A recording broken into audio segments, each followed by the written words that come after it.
दोस्तों, good evening. बहुत अच्छा मौसम है and I am going to talk to you about a very very important point. आप जानते हो कि मोदी जी ने अभी एक विजिट किया है टू यूक्रेन एंड बहुत से जो मीडिया के फॉलोअर्स हैं और मीडिया के इनोवेटर्स हैं या those who are making the videos commentators हैं, they have hailed the visit of Modi as a diplomatic coup। और बहुत से लोग कहते हैं कि ये तो कमाल कर दिया मोदी जी ने, पहले रशिया गए और अब यूक्रेन जा रहे हैं। एंड ये एक उनका अंग्रेजी में जैसे कहावत है, is a feather in his cap. Gentleman, ये थोड़ी सोचने वाली बात है कि ये इतना सिंपल मुद्दा नहीं है। मेरे ख्याल में मोदी जी की विजिट टू यूक्रेन को हुई है, ये कंपल्शन के साथ हुई है। और एक अलिस्टियर मैकलीन की किताब थी, फियर इज द की, और ये जो विजिट थी ये इस किताब के टाइटल के ऊपर बेस्ड लगती है मुझे। यानी एक साइकोसिस ऑफ फियर था, that is why Modi visited Ukraine. खैर, मैं गलत भी हो सकता हूं, पर let us examine the facts. एक बात याद रखिएगा कि 2 साल से हिंदुस्तान में मणिपुर में एक इंसरेक्शन चल रही है। बहुत से आदमी वहां मर चुके हैं, कुछ रेप भी हुए हैं। एंड ये एक इथनिक कॉन्फ्लिक्ट है between Christian minority and Hindu majority as far as India is concern. पर मणिपुर में दोनों तकरीबन इक्वल स्ट्रेंथ की हैं। They are the Kuki and the Naga tribes. The Meitei Meitei जो है ये are Hindus and Kuki are the Christians. इनमें एक लड़ाई जंग चालू है। बहुत सी हमारी सिक्योरिटी फोर्सेस के भी आदमी मारे गए हैं। और अफसोस की बात यह है कि इन 2 साल में मोदी जी एक बार भी मणिपुर नहीं गए। He never went even once. पर दौड़ के जितनी जल्दी हो सकती है मॉस्को विजिट के बाद ये यूक्रेन चले गए। ऑब्वियसली इसमें कोई रीज़न है। और बहुत से लोग कहते हैं कि जी ये नोबेल प्राइज़ के लिए जा रहे हैं, वो तो एक मार्क बनाना चाहते थे as a great world leader. हो सकता है, पर मेरी राय कुछ और है। जब मोदी जी मॉस्को गए, उसका जो फ्लैग था, द बैकग्राउंड, द बैकलैश जिसको कहते हैं, अच्छा नहीं था फॉर मोदी। अमेरिका ने आपकी नाराज़गी दिखाई। एक तो आप तेल खरीद लिए हो रशिया से, that's number 1। Number 2, you are going to Russia और वहाँ जाके आप व्लादिमीर पुतिन से जप्पी डाल रहे हैं, एम्ब्रेस कर रहे हैं। तो ये वेस्टर्न वर्ल्ड को ये बात अच्छी नहीं लगी। और मोदी जी ने भी सोचा कि वेल, ये काम तो हो गया, जो होना था हो गया, पर आगे मैं क्या करूं? I must placate the west, because हमारा ब्रेड एंड बटर इस वक्त रशिया नहीं है बट द वेस्ट। बिकॉज हमें कोई ऐसा देश चाहिए जो हमारे साथ खड़ा हो अगेंस्ट चाइना। बिकॉज चाइना, आप जानते हैं, उनकी इकोनॉमी 6 टाइम इंडिया से बड़ी है। उनकी आर्मी भी डबल स्ट्रेंथ की है। उनकी army is much more advanced in electronic warfare. And उन्होंने तकरीबन 2 लाख ट्रूप्स इंडियन बॉर्डर पर खड़े किए हुए हैं। एंड इंडिया का बहुत बड़ा एक्सपेंडिचर है कि हम मैचिंग आर्मी वहाँ खड़ी करें टू फेस चाइना।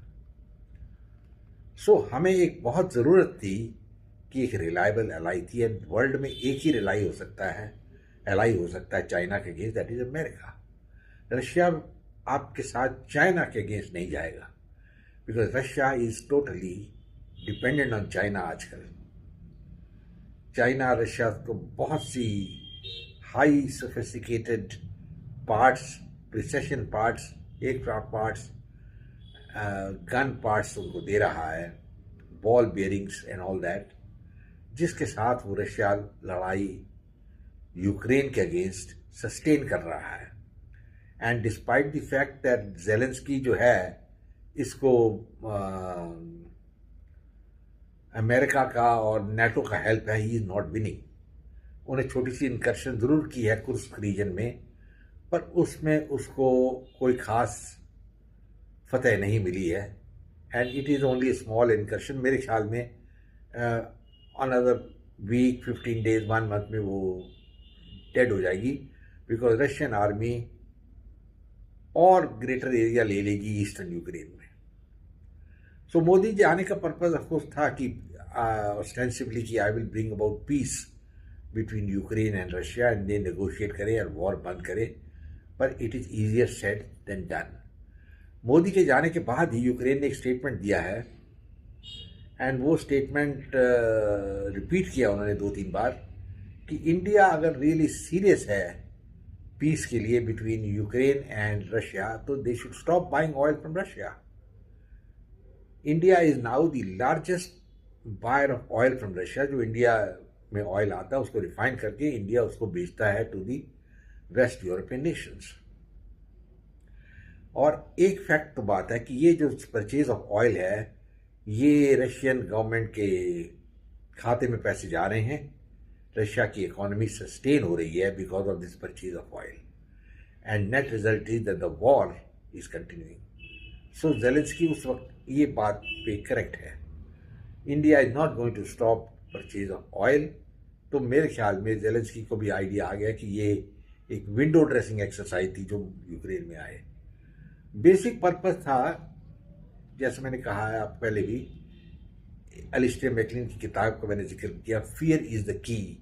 ये एक साइकोसिस थी इंडियन मोदी की कि he wanted to get over the fact that America should not become against India, and he had to show to the world, to the American कि look, I am a neutral man, I am not pro Russia. ये बड़ी important बात थी, and Americans are pretty happy with this कि मोदी ने Ukraine की visit की। And कॉन्वर्सली जो रशियंस हैं, they are not happy with this visit, I can tell you. और इसका रिजल्ट जो है आपको कुछ हफ्तों बाद, कुछ महीने बाद जरूर मिलेगा, बिकॉज व्लादिमीर पुतिन ऐसे आदमी हैं वो कभी कोई बात भूलते नहीं हैं। And in case he decides कि आप उसको बैक ट्रैक कर रहे हैं, बिट्रे कर रहे हैं, वो अपना टाइम पे एक्शन जरूर लेगा। और एक बात इंडिया को याद रखनी चाहिए थी कि Russia is a great levelling force as far as China is concern, because Russia के रिलेशन चाइना के साथ बहुत स्ट्रॉन्ग है, and Russia has good relation with India also.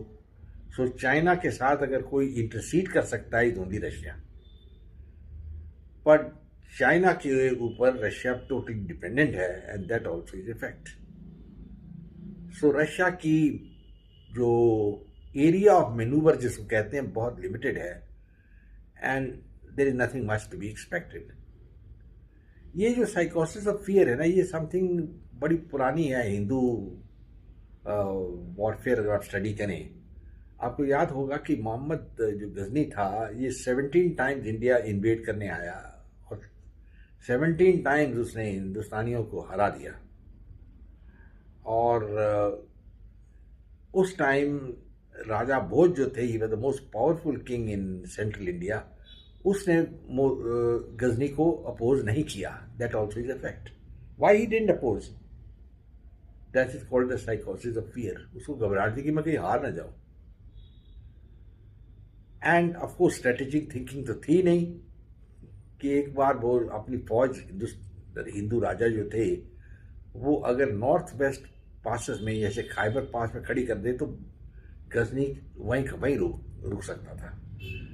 So this is the point which I am trying to make. एक साइकोसिस of fear थी जिसके साथ ये यूक्रेन की विजिट हुई। और इतने जंग में जाना, वहाँ 10 घंटे बैठ के ट्रेन में टू कीव, और फिर वापस आना, मेरे ख्याल में एक्ट ऑफ ब्रेवरी ज़रूर है, पर ये फूलहार्डीनेस भी है। कोई और लीडर जा नहीं रहा वहाँ और आप जा रहे हैं, तो दे ऑब्वियसली इट मीन्स कि there is more than meet the eye. सो मोदी की विजिट को इन पर्सपेक्टिव देखना चाहिए। मैं ज़रूर एग्री करूंगा कि he is the best Indian prime minister after 1947 and बहुत से उन्होंने काम अच्छे किए हैं। But I don't think this visit to Ukraine is of any sense. तो इस वक्त यूक्रेन जाने का मुझे मकसद भी समझ नहीं आया जब बांग्लादेश में इतने मर्डर, मेहम, रेप चल रहे थे और बांग्लादेश में आप जानते हो एक तख्ता पलट हो गया है, बेगम हसीना को वहाँ से भागना पड़ा एंड हज़ारों की तादाद में मेरे ख्याल में हिंदुओं का कत्ल भी हुआ है, मंदिर जले हैं, घर जले हैं, बहुत से वीडियोज़ अवेलेबल है। एंड इस क्रिटिकल मोमेंट पे एक military intervention was called for in Bangladesh. ये करने की बजाय ये decided to go to Ukraine. I mean it shows कि उनकी प्रायोरिटी नहीं है, he has no sense of priority. हमारी प्रायोरिटी इस वक्त होनी थी बांग्लादेश को सॉल्व करना अमेरिका की हेल्प के साथ। And if need be take the example of Cyprus. आपको याद होगा कि साइप्रस में टर्किश आर्मी इंटरवीन कर गई थी जब there was a fight between the Christians and the Muslims, और उन्होंने ये जो साइप्रस आइलैंड है इसको दो में डिवाइड कर दिया। एक टर्किश स्टेट बना दी, Muslim state rather, and the United Nations और ग्रीस वगैरह जो भी nation involve they could not do anything. अब बांग्लादेश में भी there is more than 1.5 crore Hindus and they if they are unsafe और इथनिक राइट्स हो रहे हैं हर बार, और ये पहली बार नहीं हुआ, मेरे ख्याल में 47 ऑनवर्ड ये कंटिन्यूसली चलते रहे हैं। एंड बेगम हसीना जब पावर में थी तब भी ये चलते गए। उनकी टाइम में अगर आपको याद हो कि जो फेमस ढाका का टेम्पल है, हिंदू टेम्पल, उसको भी जला दिया था। And she was already playing A double game. She was a member of the OIC, और OIC आपको पता है एवरी 6 मंथ्स एक मीटिंग करते हैं और इंडिया को कंडेम कर देते हैं for human rights violation in Kashmir. And ये फैक्ट बात है। मालदीव्स भी सेम चीज़ में हिस्सा लेते रहे, ईरान भी इसी में। तो ये सब नेशन इंडिया कहता है हमारे दोस्त हैं। कैसे दोस्त हैं भाई? एंड हमारी इंटेलिजेंस फेलियर टोटल की हमको पता नहीं चला बांग्लादेश में हो क्या रहा है। We should have at least warned Sheikh Hasina, हमको भी पता नहीं चला। इतने इतने बड़े दिग्गज नाम हम पढ़ते रहते हैं, मिस्टर दोवल और ये वो, और ये नेट रिजल्ट इज जीरो। कि एक क्रिटिकल मोमेंट के टाइम के लिए Indian government, Modi ji didn't know anything what's happening in Bangladesh. Anyway जब हो गया था तो इस वक्त यहाँ से जाना मेरे ख्याल में करेक्ट नहीं था। And he should have solve the problem of Bangladesh. अगर रिक्वायर्ड था तो army should have moved in their and created a safe refuge for the Hindus. I think 1/3 of Bangladesh could have easily been converted into a state.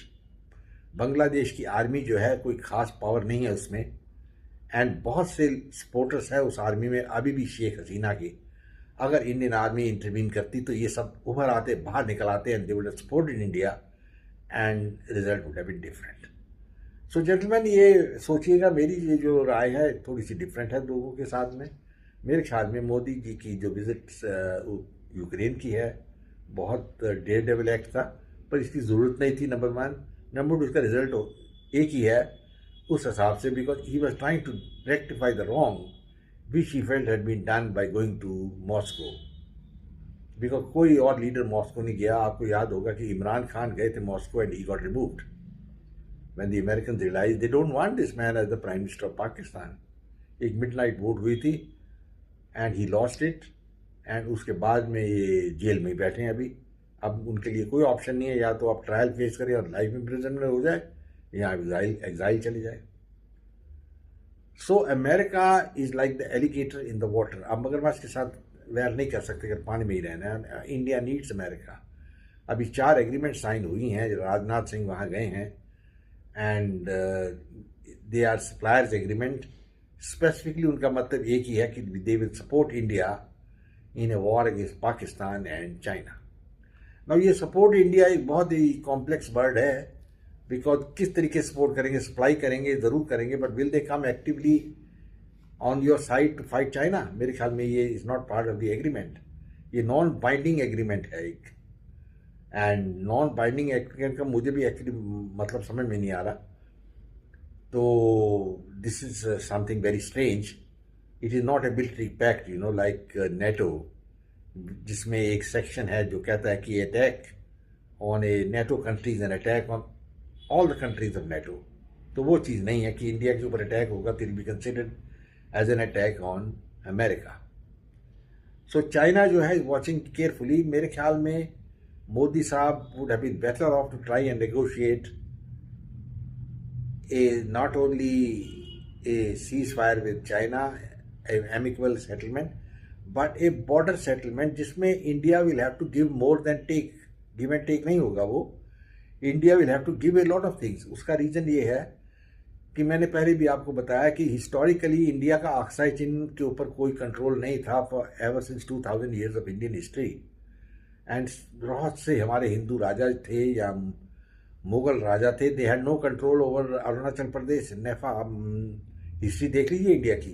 सो उस point पे ऊपर आप discuss करना पड़ेगा। We can not take the British Raj का जो order था as a gospel truth and negotiate with China. So ये चीज़ें इंपॉर्टेंट है टू बेयर इन माइंड। अंग्रेजी में कहावत है bite the bullet, and we will have to see whether Modi can bite the bullet. Ukraine में he has shown that he can bite the bullet. He understands the repercussions, the global repercussions of whatever he is doing, and he made amends by going to Ukraine to negate the effect of the Moscow visit. Putin को खुशी तो नहीं होगी, Indian leader जो है वो Ukraine गया है, but fact is a fact, he had to do it.